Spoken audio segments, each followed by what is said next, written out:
You're sharing screen, that's right. Yeah. Yes. Yes. It's okay, sorry. Yes, so this is the Magha Puja.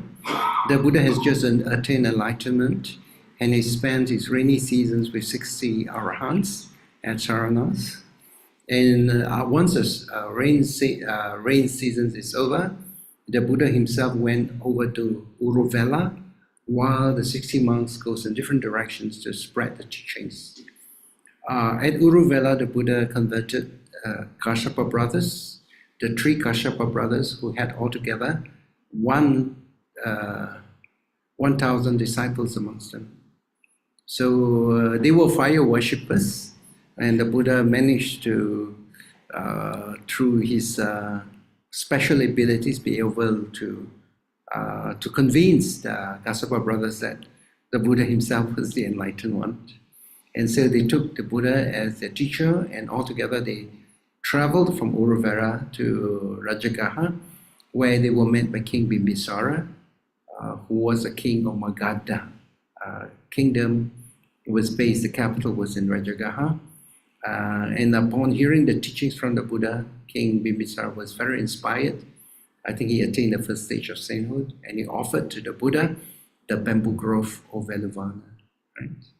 So the Buddha and the monks were spending some time at the bamboo grove, and this was the month, the Magha month, full moon day, and altogether 1,225 and 50 arahants spontaneously came. Nobody told them that the Buddha is going to be there.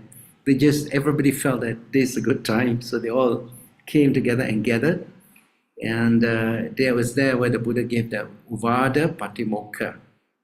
So the Buddha gave his teachings. So it is, if you could imagine the rising moon above the bamboo grove, and the Buddha was seated maybe on a kind of a small hillock and surrounded by 1,250 monks.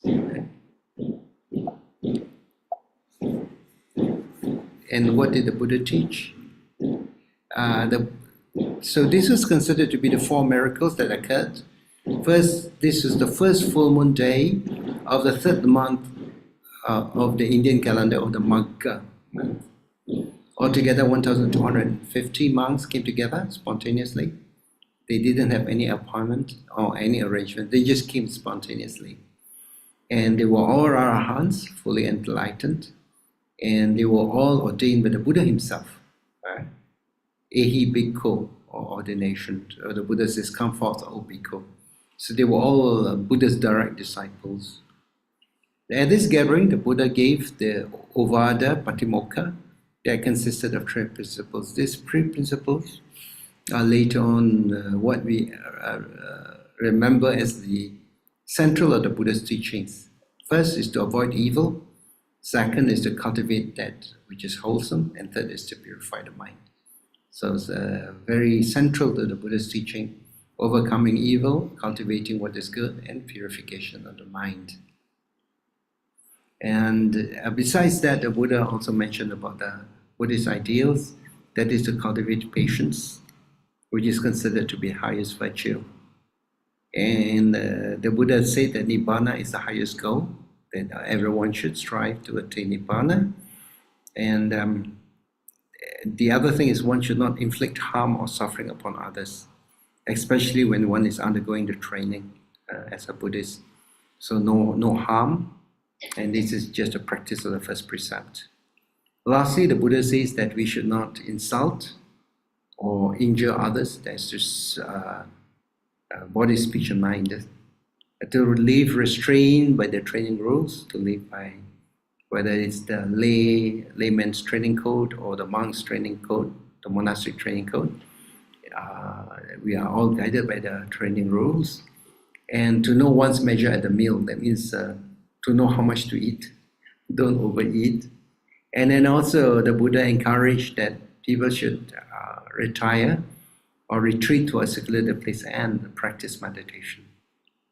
So this was what was taught at the Magha day by the Buddha to 1,250 monks.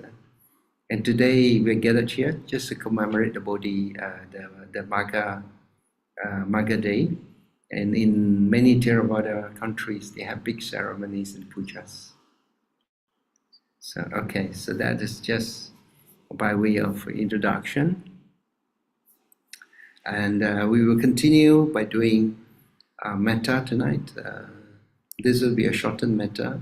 I'm sorry that we started a bit late because coming here in the evening, sometimes we're caught up with quite a bit of jam. And then it also took us a while to get the computer running because this is held at the Puja Center, all right? So let us sit in a quiet posture and bringing our mind to the breath, connecting our mind with the breath. We breathe in all the time. As long as you're alive, there's going to be breath there. And the breath is something that occurs normally. You don't have to pay a license for the breath. You don't have to pay any royalties or any special thing. You just observe the breath as it comes in and out. So connect with the breath. And as your breath begins to get calmer and slow down, your mind itself will begin to slow down, begin to get calmer.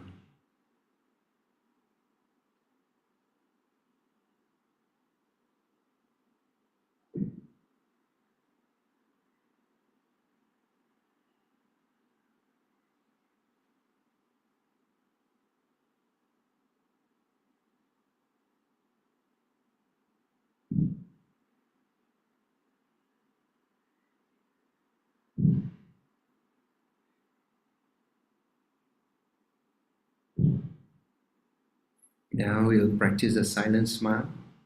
Just be aware of your crown at the top of your head. If you can, you feel some sensations at your crown area.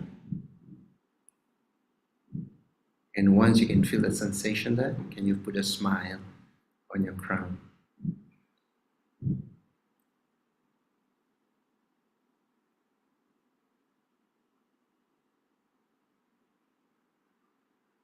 And now be aware of your forehead. Can you feel your forehead? Put a smile on your forehead.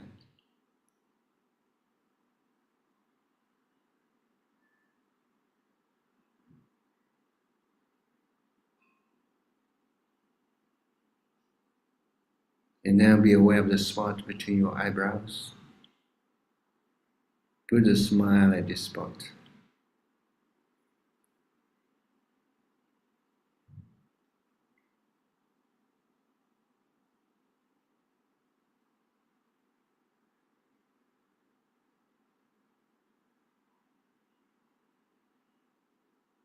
Be aware of your face. Put a smile on your face.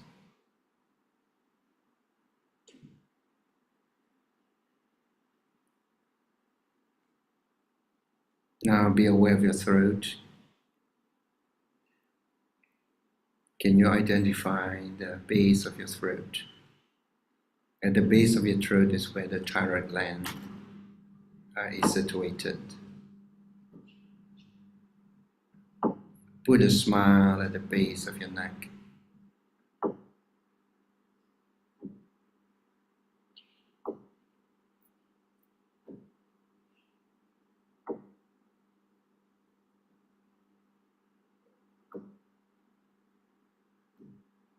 And now down to your heart, putting a smile at your heart, a smile of kindness, friendliness, love, relaxation.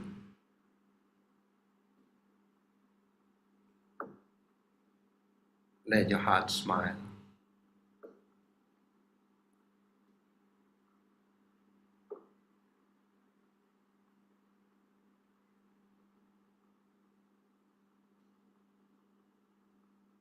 And from your heart, radiate the smile to your lungs. Let your lungs smile.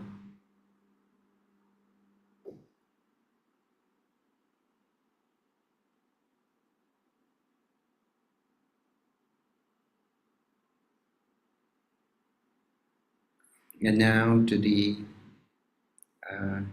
at the base, at the bottom of your breastbone, There is a nerve center just below your breastbone. This is called the solar plexus. Solar plexus is a nerve center and that reacts to negative emotions like anger, jealousy, tension. So this is the part that will freeze up and tense up when we experience negative emotions. And it will also influence the organs around in the mid-body. Put a smile at your solar plexus.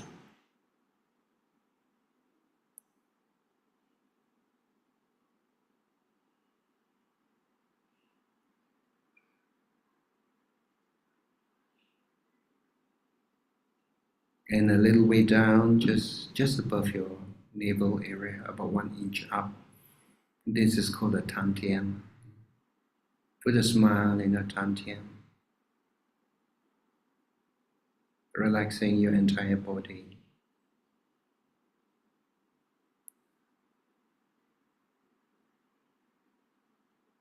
And sending your smile to your liver that is on the right side of the body, just below the ribs.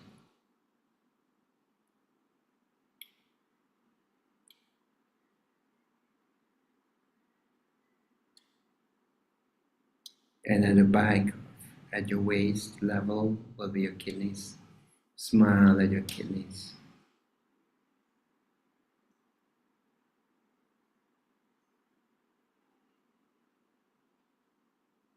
And then on the left side, just below the left ribs, will be your spleen. Put a smile on your spleen.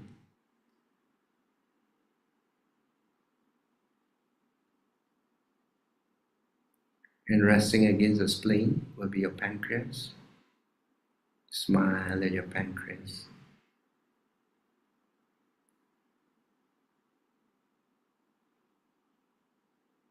And now your digestive system, your stomach and intestines. Smile. Relax.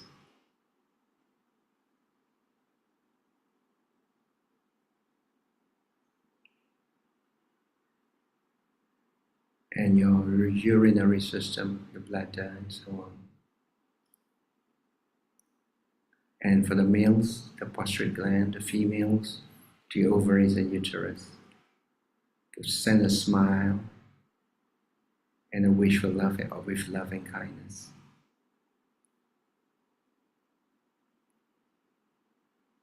Let us now make some wishes. First wish is may my heart be peaceful and free. May my heart be peaceful and free. So relaxing yourself, making the wish in your heart. May my heart be peaceful and free.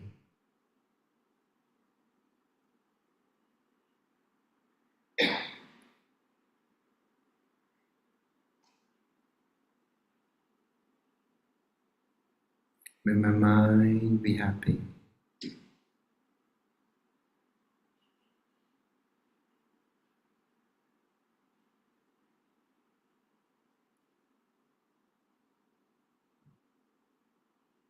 A wish for your body, healthy body. May my body be healthy.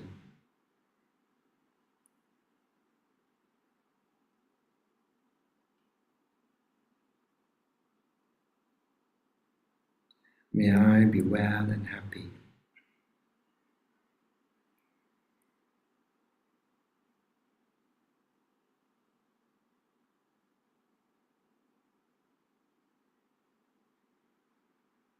May my heart be peaceful and free.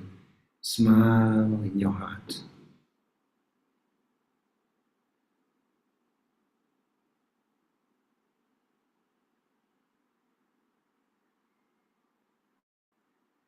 May my mind be happy.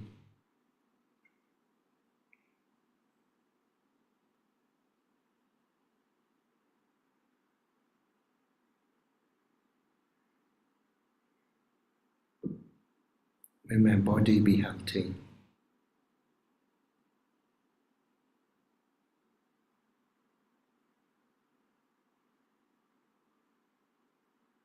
May I be well and happy.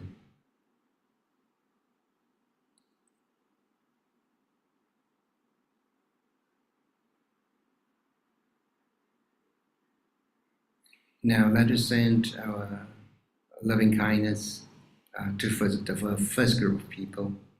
They include our parents, our grandparents, our teachers, especially our Dharma teachers, and our mentors. So you can send loving kindness to them one by one. And if you're sending loving kindness to your mother, just imagine that your mother or your father or your grandparents are seated in front of you. And she's in a good frame of mind. So you speak to her from your heart. You say, Mother, may your heart be peaceful and free. May your mind be happy. May your body be healthy. May you be well and happy. Making these wishes to your mother. In the same manner, you'll send these wishes to your father, to your grandparents, and then to your teachers.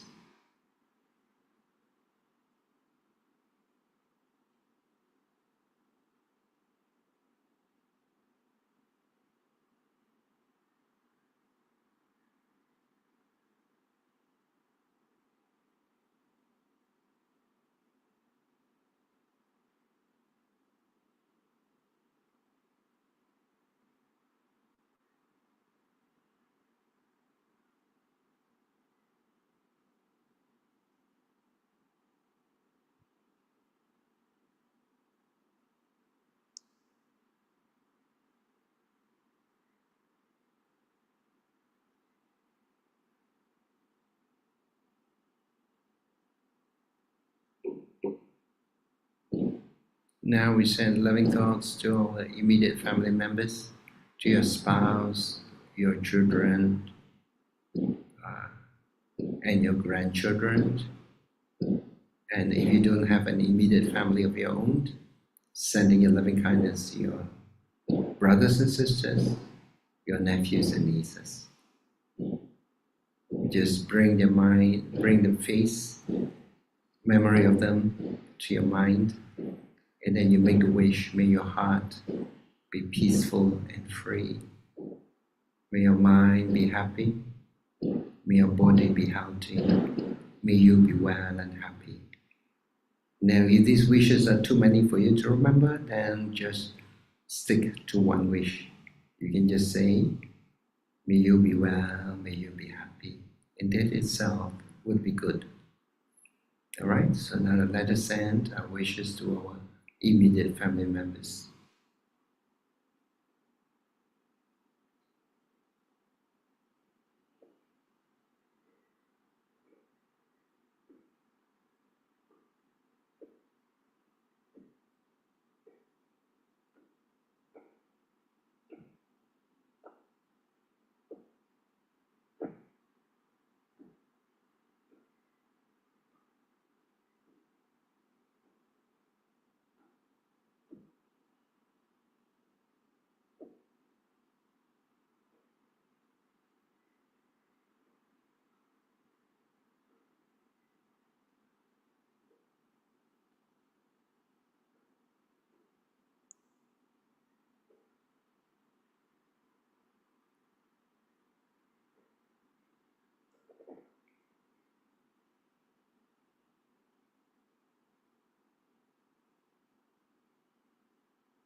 Now let's send our loving thoughts to all beings throughout the world. Just imagine that the beings of this world are gathered around us and they have all assumed a human form. Let us send our loving thoughts to all the beings in the forward direction. Beings in the forward direction, may your heart be peaceful and free. May your mind be happy. May your body be healthy. May you be well and happy.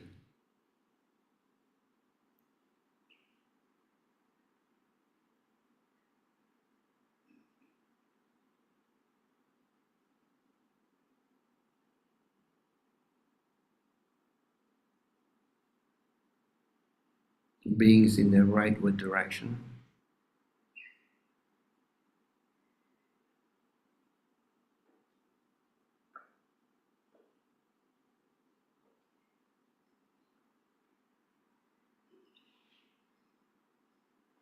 Beings in the backward direction.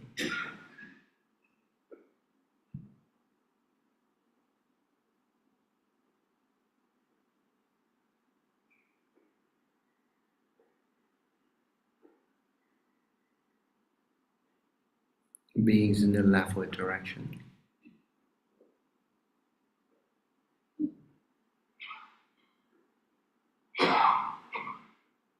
Beings in the downward direction.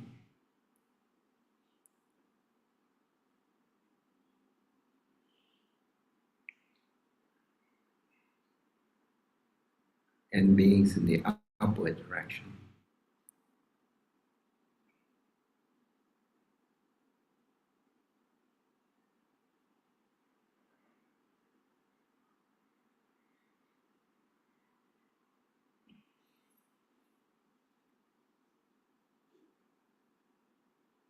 Please recite after me, O Buddha, my spiritual master and refuge. I seek your blessings, guidance and protection. The Dhamma, holy saints and spiritual teachers, bodhisattvas, Dhamma protectors and devas. I seek your blessings, guidance and protection. May the Buddha be at my hand, the Dhamma in my heart, the Sangha by my side, to guide and protect me always. Let's say sadhu. Sadhu. Sadhu. Sadhu.